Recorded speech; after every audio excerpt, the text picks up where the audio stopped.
Welcome to this video where we're going to show you how to do a service estimate. So a service estimate is a little different than a standard estimate. Here's how the wording works. Standard estimates are for install projects or one and done projects. So if you're going to go plant trees, you're going to build a garden, you're going to build a driveway, a pergola, a deck, whatever. That's a standard estimate. We're going to go do something, it's finished, we're done. A service estimate, which was what we're building now, is things that are recurring. So for example, cutting grass. I'm going to have to go back and repeat this process over and over for a certain time period. Plowing snow is another good example. Fertilizing or lawn care is a good example.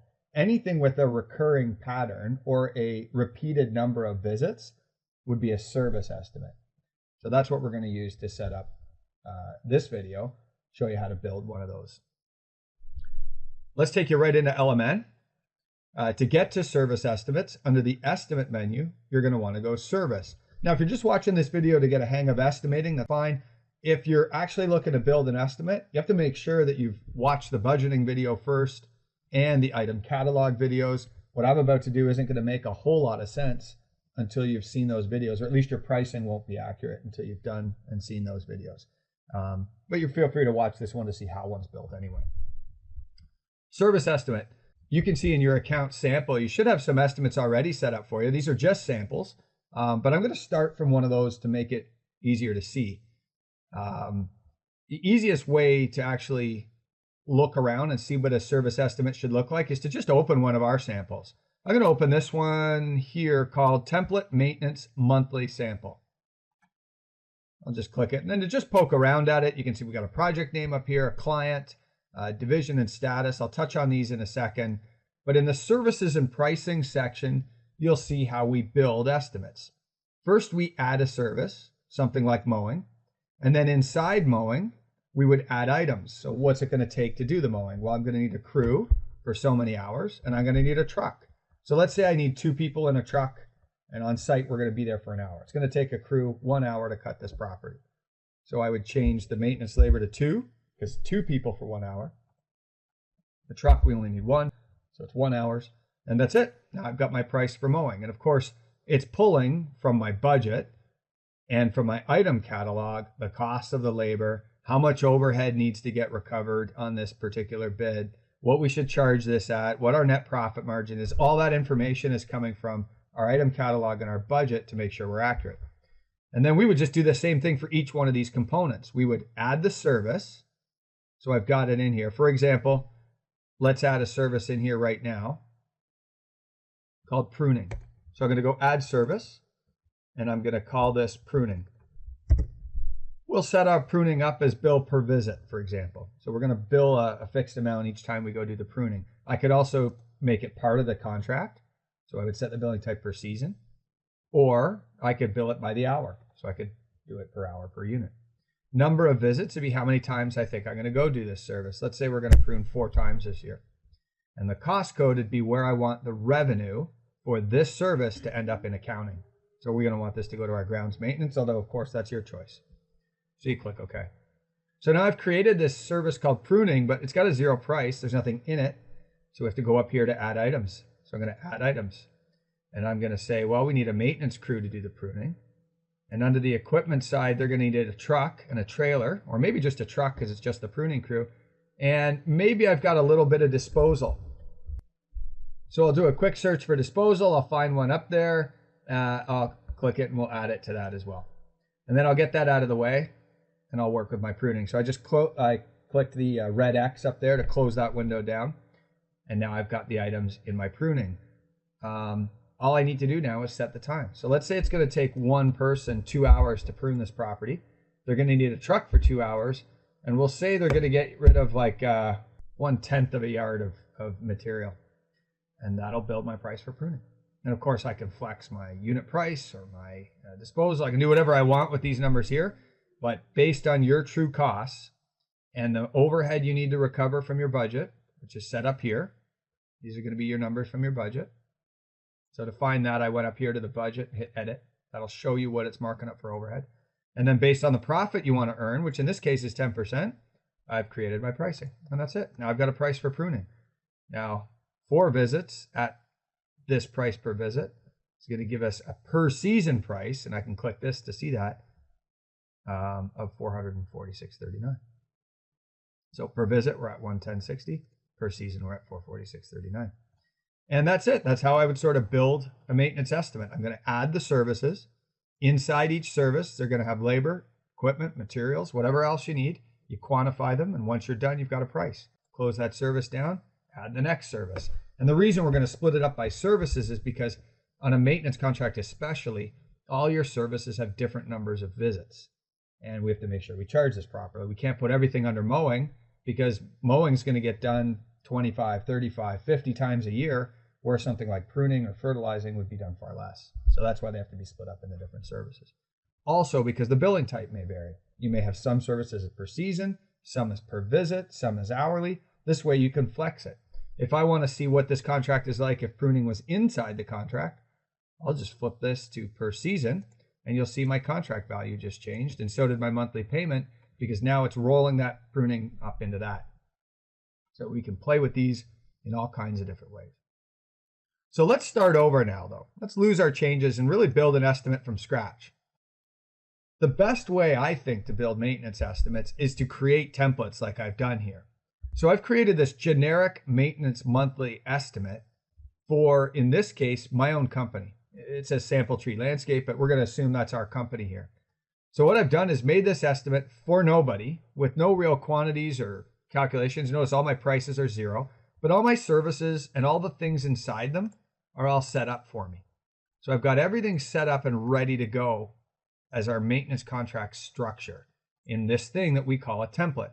I put a little @ symbol before the template name, and that helps those things to bubble to the top of the list when I sort alphabetically. If I sort alphabetically, you'll always see that symbols jumping up before numbers and letters. So let's say a client wants us to do an estimate for them. So I'm going to go to this template maintenance, and I'm going to scroll down. I'm going to go save as new because I want to take this template and I want to copy it for an actual client. Now I got to pick my client. So on the left-hand side is where you do that. Right now it's set to my own company as my customer. So we're going to click the change button. Now I'm going to do a search for the client I want. If they're in CRM already, great, you're in luck. You just hit select and all their information is in here. If it's a brand new client, you've never had any dealings with them, you haven't entered them in CRM, then go change and hit new, and you can enter a new client's information right there. But for now, we'll pick this existing client. Make sure you pick the right job site for them and the right contact name if there's multiple. Over on the right-hand side, it's going to have a name, a project name for me, what kind of division it is, etc., status, salesperson, all that information. Once I'm happy with this, I'm going to click OK. It's just going to remind me that my new budget is going to use the same budget as the original. This is important because if I did this template 3 years ago, chances are the budget on this template is old, and I really wouldn't want to use those numbers. So the way to fix that is every year, go into your templates and make sure they're set to use the new budget. I'll show you that in a second. But anyway, it's just reminding you that the estimate you're building is based off whatever budget was used to build this template. So I'll click OK. We can change it if we need to. My project name will be the name. In this case, I've used address. You can configure the default for your project name over here on the left-hand side. If you go Estimate Settings, I'm going to leave my estimate here for a second. Let's save it for a sec. We can come back to it. So if I go Estimate Settings, here's where I can create my job site name. So let's say, for example, for our job site names, we wanted to use job address and then division name. And then maybe I would use some custom text, and my custom text is going to be 2018. So this sample down here is going to show you the format of your estimate names. By default, that's how my estimate names will be named. So I'll save that, go back to service. Actually, let's delete that estimate we just did and do it again. I'm going to open my template. I'm going to go to Save as New, and I'm going to find that client again. And this time you'll see that default name work. Now you can see the project name is that client's address, the division, which is maintenance, and the year, which is 2018. So that's how I've constructed my default estimate name right up there. So you can use those defaults or play with them to find something that works for you. Those defaults are user specific. So if you have a company, each user in your company can actually create their own. So if you have custom text by division or something, it works really well. But note that each user will have to save their own settings. Estimate ID is a unique number, randomly generated by LMN, but that is a unique number, so that'll be specific to this estimate. You can change it if you need to, but we'll generate one for you. Then you've got your date, which can be today's date, but you could set that to the closing date or whatever you like. Contract start and end date. So let's say, for example, our contracts start April 1st, 2018 and end November 30th, 2018. Division would be maintenance, although that's totally customizable by you. Over on the left-hand side of the estimate menu, it's a different video, but you can see how to set up divisions. And so what I'm going to do is pick the division that this estimate belongs to. And again, it's for reporting. That way I can roll up all the revenue estimated by each division, or I can do job costing by each division as well. Estimate status. This is our sales pipeline status. So it's in progress, or it's been lost, or contract is signed, or we're waiting for the client to approve it. Again, you can set up your own statuses on the left-hand side under the estimate menu under statuses. There's a video for that as well. This will walk you through how to set that up so that this sales pipeline is your sales pipeline. And again, it's for reporting. We want to know how much value we have in estimated work at each stage of our pipeline. Exclude from stats allows me to include or exclude this estimate from what we had in our sales statistics. So why would we exclude it? Let's say you had an estimate for a client, but you wanted to do 3 different options. So I make 3 different estimates that I can propose to the client. But if I use 3 estimates for a $10,000 estimate, my sales pipeline is going to look like it's $30,000. It's not. It's $10,000. It's 1 estimate times 3. So by excluding 2 of those options from our stats, I can still have 3 options estimates.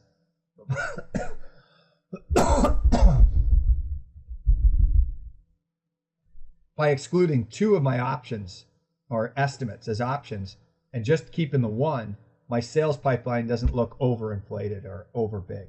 I would use that for my templates, so I didn't include my templates in my potential sales, also used for options. The right-hand side is your client information, and I'll just give you a quick tool here. If I need to see something about this client, you can just click right on the client name, and it jumps you to the CRM for that. To get back to the estimate really quickly, click on Estimates. There's my estimate. I'm going to click on that, and I'm back to the estimate. So let's have a flash back and forth really quickly between your estimate and your client information. Just make sure you save the changes before you go back and forth. Down at the bottom here, I can set my salesperson and estimator. Again, that's for reporting. We can see how much revenue each salesperson's managing, what their close rates are, etc. Same with estimator. Confidence level is going to tell me how confident I am about winning or losing this bid, and that'll show me who last updated it. Now, some really cool tools on the bottom here, especially for maintenance, measure site. We did this in another video for production rates, as we showed you how to measure a site for production rate. Once you've got an estimate and a good address, you hit that measure site, and what you're able to do now is just drop some points on that map. Drag that one down there, and then in the bottom right here, we can see exactly how big that site is. You can zoom in and get really precise if you want to increase this this precision, remember, but for this example, that's good enough. There's our measurement down there. That's the measure site button. You also have a map site button, and all that does is bring up a street map to the site, but it's handy for printing somebody if they're, on their way to do a delivery or whatever. Your last button here is change client and job site. You'd use that if you picked the wrong client or you wanted to change the job site, etc. Okay, so that's the first page. You've got everything. Let's jump to the important stuff, services and pricing. Now remember, because I copied my service estimate template, I now have all those things in here already. And that's why I recommend using templates to get your estimate started. There's no sense wasting time on all your maintenance estimates, going through every time and going add service, spring cleanup, add service, mowing, add service, and doing all those, adding labor, equipment, materials. If you do that once in your template and you create the structure of your estimate, then all I need to do now when I'm estimating this job is to go into spring cleanup and say, okay, let's say this job's going to take a 4-person crew 3 hours. So maintenance labor, 4 people times 3 hours is 12 man hours. My crew truck, though, 4 people for 3 hours, so the truck is just 3 hours, right? Disposal, let's say we're going to haul away a yard of waste there, and we need 6 yards of mulch. And there we go. Now I got my spring cleanup price. Next, mowing. Let's say, well, actually, we could use our production rate calculator from one of our earlier videos. If you haven't watched that, you should, because watch how handy this is. we want to figure out how long it's going to take to cut that property. So I'm going to hit the calculator. I'm going to go mowing with our commercial equipment. I'm going to say with a 48-inch deck, it's 6.5 acres. And it tells me that should take 2.41 hours based on our production rate. I also have 400 feet of line trimming and 2 acres of parking lot blowing. And it says, all right, that should take that crew 3.81 man hours. Now, mind you, that's man hours. So if it was 2 or 3 people, this would be less. So if it was a 3-person crew that would do this, they only need 1 truck. So in this case, the truck would be about 1.3 man hours, roughly, to get this to that 3.9 mark.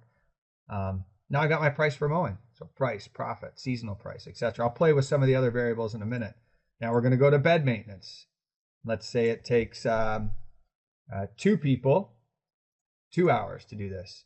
So I'm going to say 4 hours, 2 hours of truck. 2 people for 2 hours is 4 hours, but we only need 1 truck, so that's 2 hours. And we'll say they get rid of 1/10 of a yard of waste there. Fertilizing. It takes 1 person in this case, a certain amount of time. So let's say I'm going to have 1 person there for an hour and a half.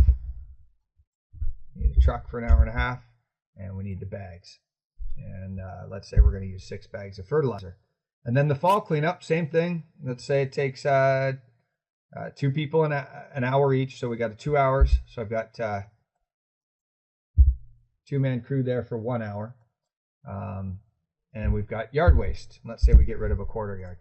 And that's it. Now I've got my contract done. Everything's all set up for spring cleanup, mowing, bed maintenance, fertilizing, fall cleanup. I've got my visits, my cost per visit, my break even. The break even and pricing is all coming from the budget. And we're set up to go. And it only took us a couple of seconds. Here, the per season total is showing me the sum of all the services I've set to per season. And the number of payments will break that out per payment. Now, if I want to include the spring cleanup in this per season total, I can just change that to per season. And now my per season and my payments have changed. Or if I want to make the fertilizing billable per visit, I can just change that to per visit, and that changes.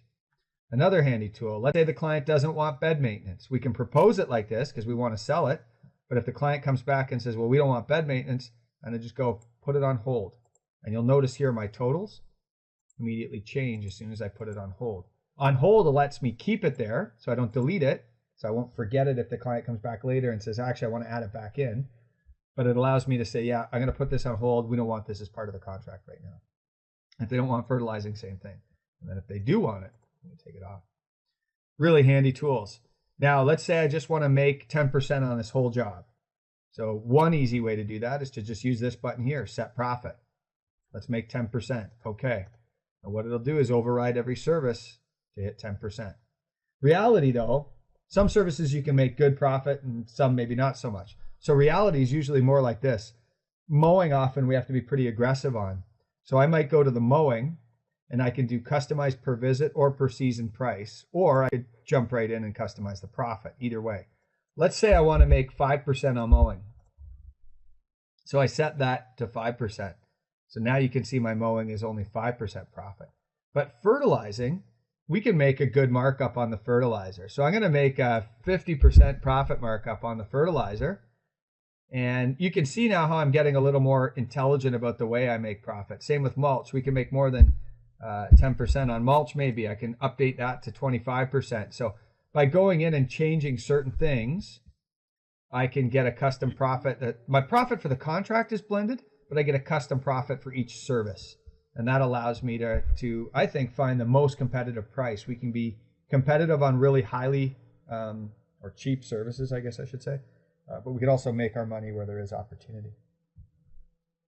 Sometimes clients like nice, neat, round numbers. And if you want to do that, you can do that too. Let's say fall cleanup, for example. I want it to come up with a round number. We can just drop this down and we can say customize per visit price or customize per season price. If I want to customize a per visit price, I can just click that, click custom price and say, yeah, we just want to round this to 100. Click OK. That will round as close as it possibly can to 100. Note that I've got an extra penny in there. Sometimes just the addition of these services and the quantity times the cost, or sorry, quantity times the price, times the number of visits doesn't get you exactly to a 0, but that's okay. We can dive in here and we can make some quick tweaks and get rid of that.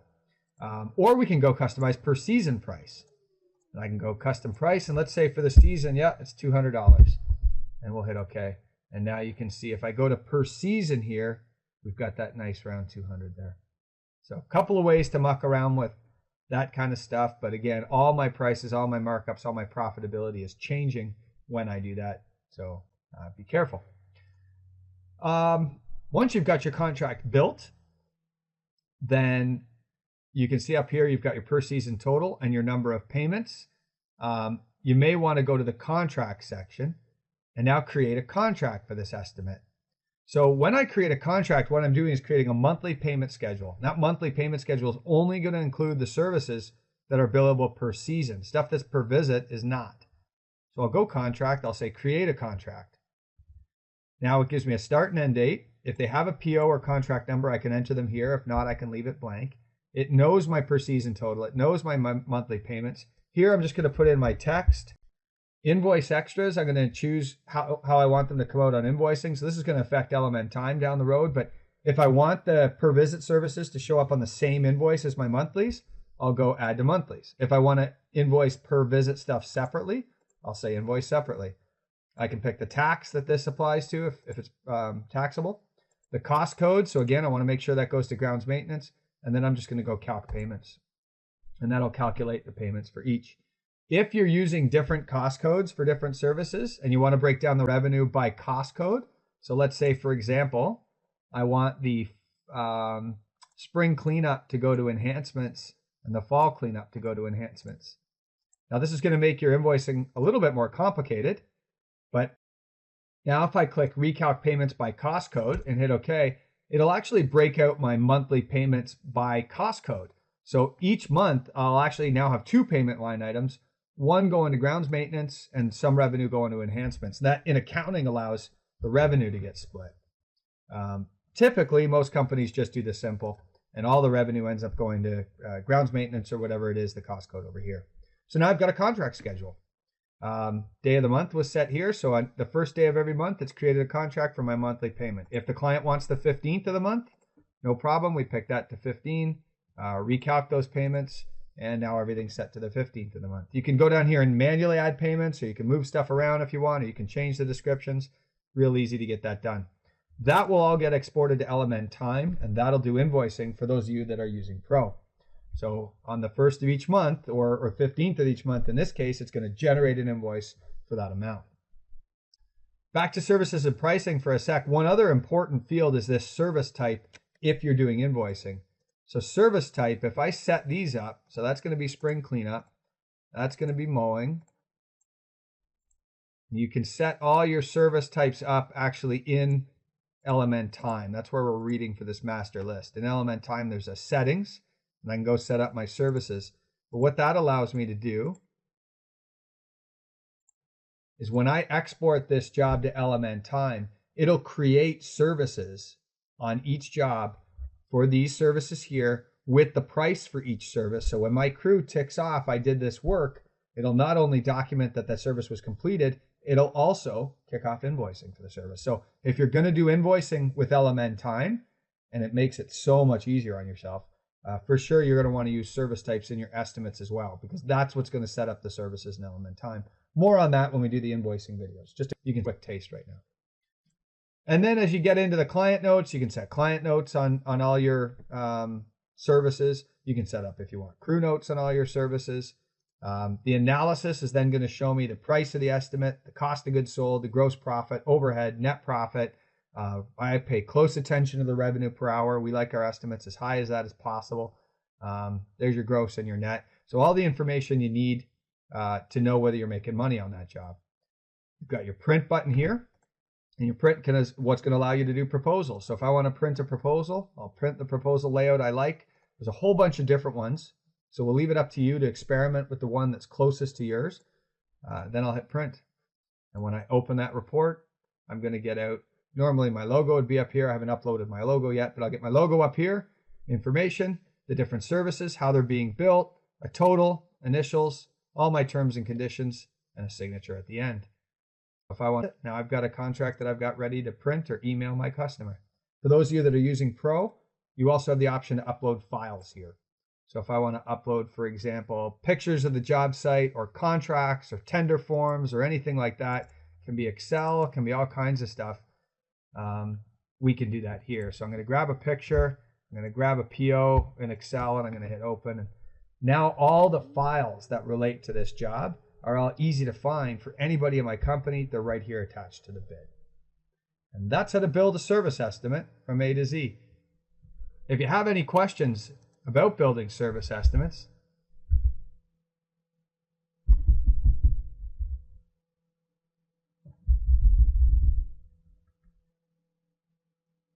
now that's a quick tour of service estimates. There's quite a bit going on there, and wanted to give you a taste of how to use it. The best way to learn how to use it is to do some experimenting for yourself. But we don't want to leave you by yourself. If you have any questions about anything we just did, or you need help with something, check us out on live chat. We'll talk to you. We can even do a screen share and see what you're up to if you want. Obviously, that's your option. You can go to golmn.com/help, or you can go advice@golmn.com. All those ways will get you help that you need. And trust me, the first 10 service estimates are going to be something to get your head around for sure. But once you get it, then all you're doing is doing these over and over and over again. It gets really easy. If you're using templates, it becomes really turnkey. You should be able to crank out a service estimate in 5 minutes or less, and you'll know your pricing is good. You'll have your invoicing set up, all kinds of good stuff going from there. Thanks for watching.